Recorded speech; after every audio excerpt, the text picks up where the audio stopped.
کوئی دن نہیں جب ان کے کوئی مکان گرائے نہ جاتے اور اسرائیلی توسیع نہ کرتے ہوں. ڈنڈے کے زور سے یہ سب کچھ کیا جا رہا ہے. آپ کو تو اللہ نے جہاد کا حکم دیا ہے. آپ کے پاس تو طاقت اصول کی بنیاد پر ہے. آپ کو تو آداب بھی سکھائے گئے ہیں. آپ کو تو یہ تو عام سی بات تھی کہ کسی کمزور پہ ہاتھ نہیں ڈالنا. حتیٰ کہ لڑتا ہوا شخص بھی کہے میں اب نہیں لڑتا تو اس پہ بھی ہاتھ نہیں ڈالنا. اس سے بھی آگے بڑھ کے کہا گیا کہ ان کے کنووں کو ضائع نہ کرو, ان کی نہروں کو خراب نہ کرو, ان کے درختوں کو مت کاٹو. آپ کا جہاد تو دنیا کے لیے رحمت تھا. اس سے انکار کیا. کیوں انکار کیا؟ آج جب بات کریں تو 2-2 ٹکے کے لوگ اٹھ کے کہنا شروع کریں گے آپ کے پاس کچھ بھی نہیں ہے, آپ کیسے جہاد کریں گے؟ یہ کچھ بھی نہیں کس نے ہمیں اس دلدل میں پھنسایا ہے؟ ابھی بات ہو رہی تھی, سردار امجد صاحب بتا رہے تھے پرویز مشرف کے دور میں مقبوضہ کشمیر اور آزاد کشمیر کو کے درمیان حد فاصل کو آن گراؤنڈ قائم کر لیا گیا. مقبوضہ کشمیر کی جیل کے یہ سائٹ کھلی تھی, اس کو بھی بند کر کے کشمیریوں کو بند کر دیا گیا. کون لوگ تھے اس پاکستان کے اندر جو کہہ رہے تھے کہ ہم تا زندگی تا حیات پرویز مشرف کو وردی پہنائے رکھیں گے؟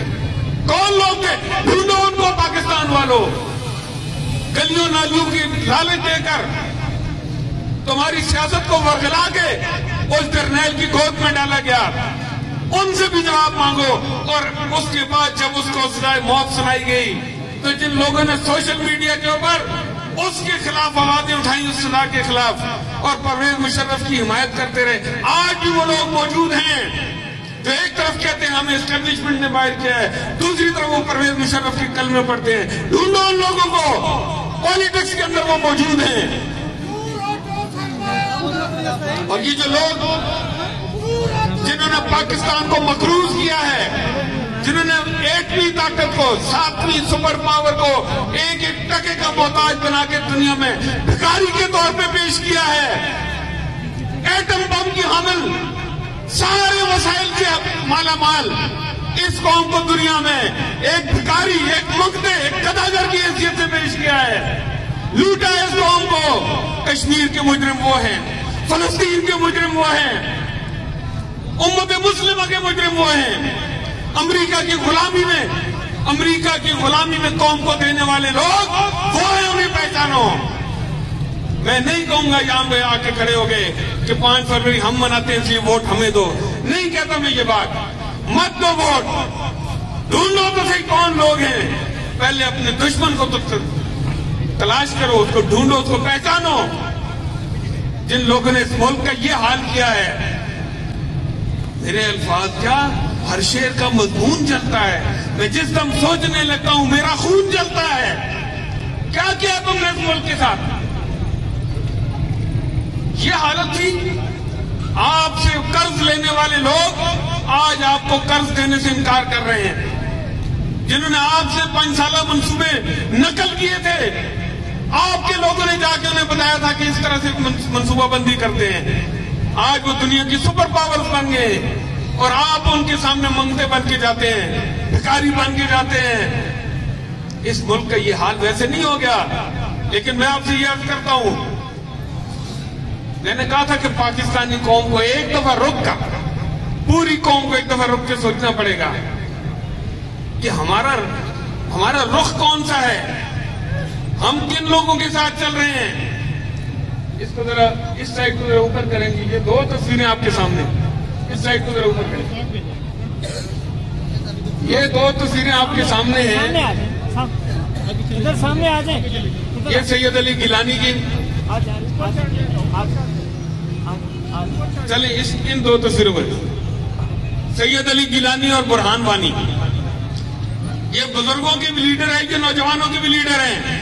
کہاں ڈھونڈ رہے ہو؟ اور ایک بچہ دوسرے سے کہہ رہا تھا, میں تو حیران, اپنے کانوں میں حیران رہ گیا کہ میں نے کیا سنا. بچہ کھیلتے ہوئے دوسرے بچے سے کہہ رہا تھا, مجھ پہ وشواس رکھو, میں تمہارے پورے پریوار کی سرکشا کر سکتا ہوں. یہ ہندوتوا نے آپ کے بچوں کو فلموں اور کارٹونز نے کیا سکھا دیا ہے. آپ کے لیڈر یہ لوگ تھے, یہ برہان وانی, یہ سید علی گیلانی آپ کے لیڈر کون ہیں؟ شیخ احمد یاسین، عبدالعزیز رنتیسی، عز الدین القسام، یحییٰ سنوار، اسماعیل ہانیہ، خالد مشعل، حسن نصر اللہ، آپ کے یہ لیڈر تھے. آپ کن چکروں میں پڑ گئے ہیں؟ آپ کو تو لیڈر کی انگلش اچھی لگتی ہے، آپ کو لیڈر کے جوتے اچھے لگتے ہیں اور اس کی شکل کے قصیدے پڑھے جاتے ہیں، کسی کو ہینڈسم بنایا جاتا ہے اور کسی کے چھوٹے موٹے کیے ہوئے کاموں کو امت مسلمہ کے نشان منزل قرار دیا جاتا ہے. خدا کے بندو، دنیا میں عزت کے ساتھ جینا ہے، اپنے نظریے کے ساتھ جینا ہے. جس کے لیے اٹھتے ہو، صبح اٹھتے ہو تو کہتے ہو الحمدللہ الذی احیانا بعد ما اماتنا والیہ النشور. میں تعریف کرتا ہوں اس رب کی جس نے مجھے مرے ہوئے کو دوبارہ اٹھایا اور میں نے اسی کی طرف لوٹ کے جانا ہے. جب اس کی طرف لوٹ کے جانا ہے، رات کی تھوڑی سی نیند کو بھی موت قرار دیتے ہو. بتانا یہ ہے، سکھانا یہ تھا آپ کے نبی نے آپ کو کہ یہ جو زندگی ہے یہ اتنی سی ہے. تم رات کو سوئے اور صبح اٹھے، ایک دن مریں گے اور صبح اٹھیں گے، قیامت ہوگی. تو اس چھوٹی سی زندگی میں میری گلی بن جائے، میری نالی پک جائے، تیری دیوار سے اونچی میری دیوار بنے. اور اس کے لیے جھوٹے لوگوں کو، چور چکوں کو، 2 نمبر لوگوں کو، بدنام لوگوں کو، بدنام زمانوں لوگوں کو اپنے گلے کا ہار بنا دیا، اپنا لیڈر بنا دیا، بلکہ میں کہوں گا دنیا اور آخرت میں اپنی ہار بنا لیا. اس لیے ایک نوجوان کہہ رہا تھا کسی مسئلہ تو حل ہو گیا ہے، راضی نامہ ہو گیا ہے، معاہدہ ہو گیا ہے، تو اب تو بائیکاٹ ختم ہونا چاہیے. کیوں ختم ہونا چاہیے؟ آپ کے ملک کو ضرورت نہیں ہے کہ یہاں کے لوگ یہاں کی چیزیں استعمال کریں، یہاں کی انڈسٹری اٹھے. میں تو کہتا ہوں صرف اسرائیل اور امریکہ کی نہیں، بھارت کی چیزوں کا بھی بائیکاٹ کریں. جب ایک اکانومی، ایک ملک اپنی اکانومی کی بنیاد کے اوپر، اپنے مال کی بنیاد پر، اپنی طاقت کی بنیاد پر، معاشی قوت کی بنیاد پر آپ کے اوپر ظلم ڈھا رہا ہے، تو پھر طریقہ تو یہی ہے. آپ کی فوجیں اگر نہیں اٹھتی، انہوں نے تو کہا ہے کہ پرائیویٹ جہاد آپ نے نہیں کرنا، سرکاری جہاد ہم نے نہیں کرنا. وہ کسی نے شاعر نے کہا تھا بڑی مزے کی بات، وہ اپنا کام کرتے ہیں، ہم اپنا کام کرتے ہیں. وہ کچھ نہیں کرتے اور ہم آرام کرتے ہیں. پرائیویٹ جہاد تو ہم نے نہیں کرنا، سرکاری ہم نے نہیں کرنا. تو پھر مرزا قادیانی سے کیا اختلاف ہے؟ اس نے ختم نبوت کا دعویٰ اس سے اسی لیے تو کروایا گیا تھا کہ جہاد کو ختم کرنا تھا. میرے بھائیوں، آج ہمارے لیے آزمائش کا وقت ہے کہ دنیا میں اونچ نیچ آتی رہے گی، معاہدے بھی ہوں گے، جنگ بھی ہوگی، لیکن اپنے نظریے کو پہچاننا ہے. اور ہمارا نظریہ یہ ہے کہ دنیا کے اوپر اللہ تعالیٰ کا دین غالب ہو، اور اللہ کا دین غالب ہوگا، یہ اس کا حکم بھی ہے، اس کے نبی کی بشارت بھی ہے. اور یہ ختم نبوت کا تقاضا ہے کہ امت مسلمہ اس پرچم کو لے کے اٹھے، نبی کے پرچم کو لے کے اٹھے. اللہ کے نبی صلی اللہ علیہ وسلم نے اپنی نبوت کے خاتمے کا ہمیں سبق یہ سکھایا ہے کہ جو مشن میں لے کے آیا تھا دنیا میں، وہ تمہارا مشن ہے. تو میرے نمائندے بن کے پوری دنیا کے اندر جاؤ گے، لیکن نبی کے مشن کو قائم کرنے کے لیے ملک کے اندر اقتدار کو ٹھیک ہاتھوں کے اندر، اللہ کے دین کے حامل ہاتھوں کے اندر ہونا چاہیے. اور یہ ختم نبوت کا عملی تقاضا ہے. میرے بھائیوں اور بزرگوں، میں آپ کا شکریہ بھی ادا کرتا ہوں، آپ کو سلام عقیدت بھی پیش کرتا ہوں. اور یہ بات سوچ لیں، یہیں بیٹھے بیٹھے سوچ لیں، واپسی پہ سفر میں بھی سوچ لیں، آپ کا گھر قریب ہے تو تب بھی قریب جاتے ہوئے سوچ لیں کہ آپ اللہ کے راستے میں نکلے تھے، اس کے دین کی خاطر نکلے تھے، اس کی مخلوق کی خاطر نکلے تھے، اس کے نبی کی امت کی خاطر نکلے تھے. یہ آپ کا جہاد تھا. اور اگر اس وقت نیت نہیں کی تھی، اب بھی نیت کریں کہ یہ میں اللہ کے راستے میں نکلوں. آپ کا ایک ایک قدم اللہ تعالیٰ اپنے دربار کے اندر، اپنی جناب کے اندر قبول فرمائے گا، آپ کے نامہ اعمال کے اندر لکھا جائے گا. بلکہ جس نے کھڑے ہو کے 2-4 باتیں سنی، اس نے اس کے دل نے اگر گواہی دی کہ یہ بات ٹھیک ہے، تو اللہ تعالیٰ اس کو بھی اجر دے گا.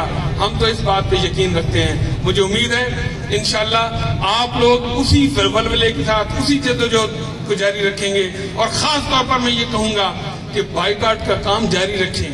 میں چند دن پہلے ایک شادی میں تھا، ایک بڑے دیندار شخص نے اپنی شادی میں، اپنے بیٹے کی شادی میں پیپسیاں رکھی ہوئی تھی.